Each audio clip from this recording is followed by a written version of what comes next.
Mortgage loans, business loans సులభంగా government private banks నుండి ఇప్పించబడును.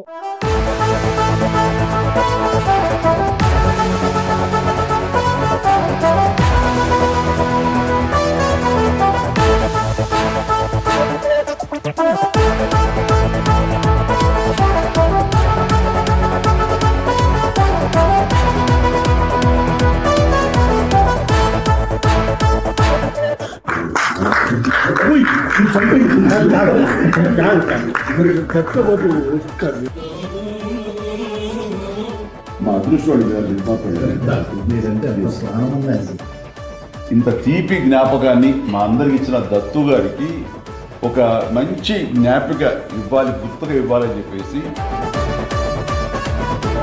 రామారావు గారు కృష్ణుడి వేషం దాన్ని ఆయన చేతికి అందివ్వాలి. ఎందుకు అనిపించింది, అది దేవుడు బొమ్మలు చెక్కినటువంటి మంచి బాగా ఇది ఉంది శంఖం. నుంచి వచ్చిన స్పందన చూస్తుంటే అంతా ఇంత కాదు. అప్పుడు పెద్దవాళ్ళు చూశారు, వాళ్ళ పిల్లలు మా నాన్న ఇందిర చాలా బాగుంటుందని చెప్పారు, బట్ ఇంతకంటే బ్రహ్మాండంగా ఉంది ఇందిర. వీరశంకర్ రెడ్డి అనగానే ఒక ట్రాలీ చేసాం. ఆ రికార్డింగ్ అసలు మనకు ఒళ్ళు దళదరిస్తుంది, అట్లా ఉంటుంది. అప్పుడు ఎక్స్ట్రాడినరీగా చెప్పారు. అంటే అలాంటి స్పేసెస్ కానీ నువ్వు ఊహించకపోతే అది ఇచ్చేవారు కాదు, ఆ స్పేస్ ఇవ్వకపోతే ఆయన కొట్టేవాడు కాదు. ఈ రోజున మాట్లాడుకునేవాళ్ళం కూడా. అట్లా పిల్లలు అప్పుడు మా నాన్నతో మేము సినిమా చూసాం, ఇప్పుడు మా పిల్లలతో మేము సినిమా చూస్తున్నాం. ఎవరో అన్నారు, నువ్వు ఇదివరకు నాన్న వాళ్ళ పర్మిషన్ తీసుకుని అమ్మ నాన్న పర్మిషన్ తీసుకుని వెళ్ళామండి, ఈ రోజున అమ్మ నాన్నలు పోయి మా పిల్లలు తీసుకుని వెళ్తాం నువ్వు అని. ఒక చిన్న పిల్లలు అయితే సినిమా చూడలేదంట, వాళ్ళ నాన్న వేసే డ్యాన్స్ చూస్తున్నారు థియేటర్లో. ఇదే నాన్నకి ఏం పోయే కానీ వచ్చిందమ్మా, ఇలా డ్యాన్స్ చేస్తాడు, మోకాళ్ళు ఒకట్లేదు, దాయి దమ్మకి వేరే స్టెప్ ఏంటో చెప్పేసి. సినిమా అంతా ఒక ఎత్తు అయితే ఆ ఒక స్టెప్ ఒక ఎత్తు అనుకునేవాడిని. వర్షం పాట, వర్షం ప్రతి క్లాసులోనూ ప్రతి ఒక్కడు నిన్న సీసాలు పట్టుకెళ్ళారు, వర్షం పడతా థియేటర్లో సార్ తడిపిస్తున్నారా? ముఖ్యంగా ఆ జడతో నా మనసు కాయ జడ లేదు అనే ఎక్స్ప్రెషన్ ఇస్తూ ఆ మూమెంట్ కాదు మరి జడ మల్లె పువ్వులు అని కుదరదా, ఏదో ఆ డ్రెస్ ఏదో. సో మీరు రాసిన దానికి జస్టిఫికేషన్ ఇవ్వాలి అంటే, ఈయన ఆసుగా హీరో పాడేశాడు, జడ టచ్ చేద్దామంటే జడలేదు అక్కడ. ఫన్ తోటి మీ తప్పుని సరిదిద్దారు. నాకు మరీ అన్న బంబంబోలే సాంగ్లో నేను నిన్న ఎక్కడ ఇంటర్వ్యూ చెప్తాను, నేను కూడా చిన్న డ్యాన్స్ మూమెంట్ డాన్స్ చేశాడా ఏంటంటే అన్న, మీరు ఆ టీషర్ట్ ఈ మధ్యలో పెట్టుకొని ఇలా ఇలా పెట్టుకొని ఆ బంబంబోలే మాత్రం అది జీవితాన్ని జన్మకి ఒక పాట అంటారు, అలాంటిది నాకు ఆ రిథమ్. మధ్య విశ్వంబర్కి మేము బెంగళూరు వెళ్ళాం కంపోజ్కి కీరవాణి గారితో. వెళ్ళిన తర్వాత ఒక భక్తి సాంగ్ ఏదో కావాల్సి వస్తే బంబంబోల్ లాంటి సౌండింగ్, బంబంబోల్ లాంటి ఒక వైబ్రెంట్ సౌండింగ్ తోటి కావాలని విశ్వంబర్ డైరెక్టర్ బై సిస్టర్ పట్టుబట్టి ఇస్తానయా నీకు అని కీరవాణి గారు చతుర్థంగా ఇచ్చారు. రాముడు వాడు అది చూడబోతున్నాం. మనకి సౌత్కి హిందీ మార్కెట్ గేట్ ఓపెన్ చేసిన సినిమా ఈ ఇంద్ర. ఒక మనకి ఇన్కమ్ అయిపోయింది తెలుగు సినిమాలకి. దానికి నాంది పలికింది ఇంద్ర ద టైగర్. కథ, మాటలు, పాటలు, దర్శకత్వం, ఈ నాలుగింటికి 4 5 మార్కులు ఇస్తామండి సినిమాకి.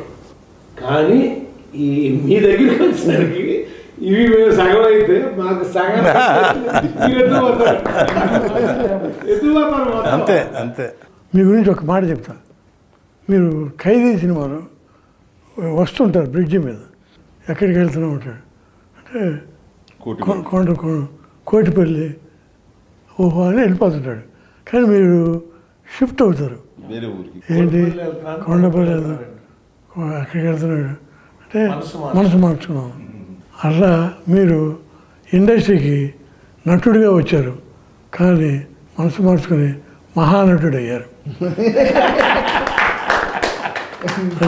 ఈ సినిమాలో మెగాస్టార్ చిరంజీవి గారు హీరోనే కాదు, మేము ఫస్ట్ స్టోరీ డిస్కషన్ అయిన తర్వాత ఇంకా ఎందుకు కరెక్ట్గా రావట్లేదని దత్తు గారు నేను అన్నా మీరు రావాలి, మీరు కూర్చోవాలి. అప్పుడు కానీ పెద్దబ్బాయి కుదురుగా కూర్చోడు అంటే 4 రోజులు ఆయన వచ్చి, ఆయనకు అవసరం లేదు, డైలాగ్ సీన్ బై సీన్ అనుకుంటా మొత్తం ఫుల్ స్క్రిప్ట్ రెడీ చేసుకున్నాం. జగదేవి వీడు అతను సుందరి నుంచి ఆయన చేసి సినిమా అన్నింటిలో నన్ను కూర్చోబెట్టాడు అందరూ 2.5 months కూర్చున్నారు ఆయన జగదేవి సుందరికి మద్రాసులో.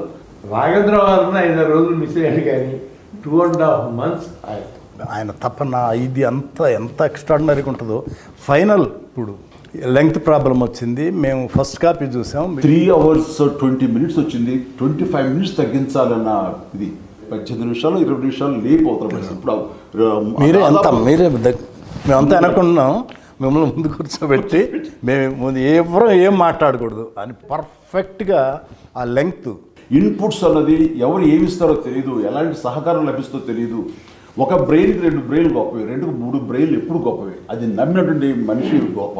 వెల్కమ్ చేయాలి, అందరికి ఇన్పుట్స్ తీసుకోవాలి, అప్పుడే ఇలాంటి మంచి మంచి సినిమాలు వస్తాయి. ఫస్ట్ ఆఫ్ ఆల్ ఇది ఈగోలు అనేది ఉండకూడదు. ఆఖరి అల్టిమేట్గా సినిమా హిట్ అయితే ఎవరి పేరు వస్తుంది? ఇందిరా అంటే బి గోపాలే. డైరెక్టర్కి ఏంటండి సంగీత జ్ఞానం, సాహిత్య జ్ఞానం, లోకతో పాటు లోక జ్ఞానం కూడా ఉన్నారండి. Common sense. ఫస్ట్ పెద్ద ఎపిసోడ్ లక్నోలో పెట్టుకున్నాం. షౌకత్ అలీ ఖాన్ కొడతా ఉండేది, కట్టేసి కొడతా ఉంటే అక్కడ ఒరిజినల్గా అక్కడ డైలాగ్ దెబ్బలు తిని కామ్గా వెళ్ళిపోతారు, డైలాగ్ లేదు అక్కడ. అప్పుడు చిరంజీవి గారు వచ్చి గోపాల్ ఇక్కడ దెబ్బలు తిని కామ్గా వెళ్ళిపోతున్నాను, ఏదన్నా డైలాగ్ ఉంటే బాగుంటుంది, ఒకసారి గోపాలకృష్ణతో మాట్లాడదామా అన్నారు. ఆయనేమో హైదరాబాద్లో ఉన్నారు. అప్పుడు చెప్పారు గోపాలకృష్ణ గారు, చిరంజీవి గారికి ఫోన్ ఇచ్చాను, తప్పు నా వైపు ఉంది కాబట్టి తలదించుకొని వెళ్తున్నాను, కాకపోతే ఆ సీను గొప్పగా ఉండదు. నాకేంటంటే ఏదైనా సరే ఇది రాఘవేంద్రరావు గారిని నేను నేర్చుకున్నది. ఎలాగంటే రాఘవేంద్రరావు గారు ఏదో సినిమాలో మంచి దొంగ సినిమాలో మోహన్ బాబు అలా పైన చూస్తుంటే నేను కింద నుంచి వెళ్ళాలి. అయిన తర్వాత ఫ్రేమ్ పెడుతుంటే ఆయనకి ఎక్కట్లేదు, ఎందుకంటే నేను డౌన్లో ఉండి హీరో ఆడాడు, మోహన్ బాబు క్యారెక్టర్ పైన ఉంటుంది. ఆయనకి నచ్చలేదు. బాబాయ్ నువ్వు అలా 2-3 స్టెప్స్ ఎక్కి వస్తుంది తను కిందకి దిగి వస్తాను, ఎందుకు అట్లా ఇల్లాజికల్గా ఉంటుంది కదంటే, బాబాయ్ నా హీరో ఎప్పుడు టాప్, హీరోది పై చేయిగా ఉండాలి, తగ్గడా వీలేదు. ఓ జనం అది ఎక్స్పెక్ట్ చేస్తారా, మాసరా ఉంటుందని నేను అక్కడ ఒక లెసన్ నేర్చుకున్నాను. చిరంజీవి గారి ఎంత తపన పడిపోతారో మా టెక్నీషియన్స్ చూసుకోవటం కూడా అంత బ్రహ్మాండంగా చూసుకుంటాం. చిరంజీవి గారు, సొనాలి బింద్రే వీళ్ళందరూ పెళ్ళి వీళ్ళని ఇంటికి వస్తారు తాంబూలాలు తీసుకొని. ఆ సీన్ ఏదో కరెక్ట్గా రావట్లా. ఈయనేమో వీళ్ళిద్దరు షిరిడి వెళ్ళాలంటే చిరంజీవి గారు చూడండి, గోపాలకృష్ణ గారు కొంచెం మీరు క్యాన్సిల్ చేసుకొని ఈ సీన్ బాగా చేసి వెళ్ళొచ్చు కదంటే ఆగి ఆ సీన్ ఎక్స్ట్రాడినరీగా రాశారు. దానికి చిరంజీవి గారు వెంటనే ఒక బ్రహ్మాండమైన సెల్ ఫోన్, అప్పట్లో కాస్ట్లీ సెల్ ఫోన్, అప్పట్లోనే నాకు తెలిసి 60,000 70,000 ఎంత ఎక్కువ చాలా అవుతుంది, అది తీసుకొచ్చి వెంటనే సాయంత్రానికి గిఫ్ట్ ఇచ్చారు. ఆ సీన్ యాక్ట్ చేశాడు. అసలు ఎట్లుంటుంది, డ్యాన్సులు ఎంత అద్భుతంగా చేస్తారో, ఆ కండవ వేసి కుర్చీ లాగి ఎంత బ్రహ్మాండంగా చెప్పారు ఆ డైలాగ్. ఆ సీన్ అన్నా నేను మిడ్ నైట్ 12ంటికి ఇప్పుడు ఎడిటింగ్ చేశా. దత్తు గారు ఒక ఉండగా వచ్చారు, 12 o'clock వచ్చారు, చూపెట్టి గోపాల్ ఎక్స్ట్రాడినరీగా ఉంది, గోపాల్ బ్రహ్మాండంగా ఉంది ఈ సీను అని వెంటనే 12:30కి చిరంజీవి గారికి ఫోన్ చేశారు. ఫోన్ చేస్తే వదినమ్మ సురేఖ్ గారు ఫోన్ తీశారు. దత్తు గారు ఏంటి ఇప్పుడు చేశారు ఏంటంటే, లేదు నేను బాస్తో మాట్లాడాలి, పడుకొని ఉన్నారు, లేపండి మాట్లాడాలన్నారు. ఆమె లేపి చిరంజీవి గారిని లేపి ఫోన్ ఇచ్చి దత్తు గారు ఏంటంటే, దత్తు గారు ఏంటి ఇప్పుడు చేశారంటే, బాస్ ఇది ఒక సాంగ్ బాస్, ఈ సీను అదిరిపోయింది, ఏమి చేశారు బాస్ మీరు, ఎక్స్ట్రాడినరీగా ఉంది. నాకు ఇప్పుడు సీన్ చూసాను, మీకు చెప్పాలన్నది చెప్పేశాను, నేను హ్యాపీ. కమర్షియల్ సినిమాలకి ఈ ఇందులో ఒక నిఘంటువు, ఒక గైడ్ అండి అది అనుకోవచ్చు. అలాంటి ఇది టేకింగ్ వైజ్ కానీ కథనం కానీ డైరెక్ట్గా బి గోపాల్ కానీ కథ అందించినటువంటి మన చిన్ని కృష్ణ కానీ. నేను రచయితగా మాత్రం రాయలేదన్నా, ప్రమాణం పూర్తిగా చెప్తున్నాను, ఒక అన్నయ్యకి తమ్ముడుగా రాశాను అంతే అన్నా, అంతకంటే చిరంజీవి గారు లేకపోతే అసలు ఈ అశ్విని దత్తు ఈ ఇండస్ట్రీకి వచ్చి ఏమి చేశాడంటే ఏమి చేయలేదనే అర్థం వస్తుంది. జగదేక్ వీరుడు, చూడాలనుంది, ఇంద్ర, ఇలా చెప్పుకుంటూ పోతే అన్నీ గొప్ప సినిమాలే.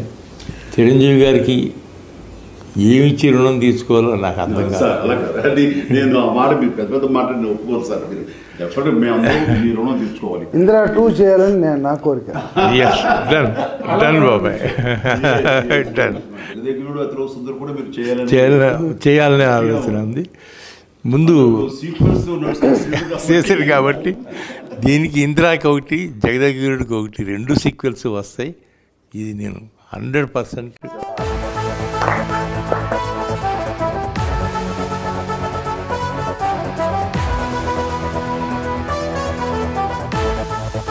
రాననుకున్నారా, రాలేననుకున్నారా? 22 ఏళ్ల తర్వాత వచ్చిన మళ్ళీ అదే ఊపు, అదే ఉత్సాహం, అదే అద్భుతం.